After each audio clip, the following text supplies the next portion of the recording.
Bienvenue sur France 24. On connaît donc la première affiche des quarts de finale de cette Coupe du Monde 2022. Ce sera Argentine-Pays-Bas. L'Argentine de Lionel Messi qui s'est imposée face à l'Australie, 2 buts à 1. Elliot Samuel en direct de Doha, merci beaucoup. Et un peu plus tôt dans la journée, les Pays-Bas ont effectivement éliminé les États-Unis, 3 buts à 1.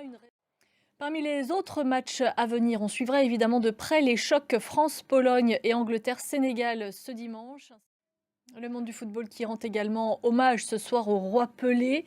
Atteint d'un cancer et souffrant d'une infection respiratoire, il a été admis dans un service de soins palliatifs à San Paolo.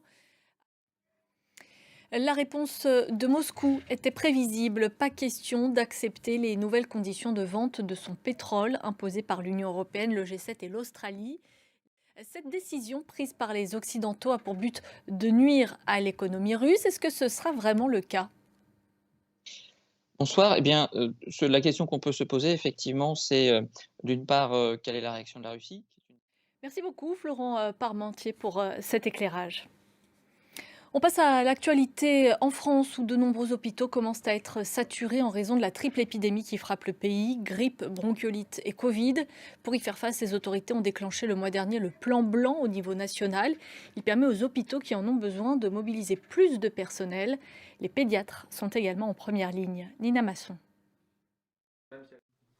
Et toujours en France, Emmanuel Macron a invité les Français à ne pas paniquer face au risque de coupure d'électricité envisagé cet hiver.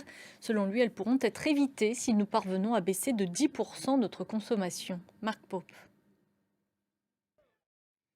Avant de refermer ce journal, sachez que la diffusion de RFI a été suspendue par les autorités du Burkina Faso, une décision que déplore la direction de RFI. Elle s'élève, je cite, contre les accusations totalement infondées mettant en cause le professionnalisme de ses antennes.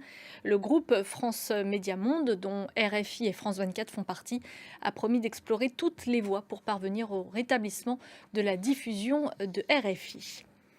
Pour plus d'informations, vous pouvez consulter notre site internet en français, en anglais, en arabe et en espagnol. C'est la fin de ce journal. Merci à vous de l'avoir suivi. On se retrouve dans une quinzaine de minutes.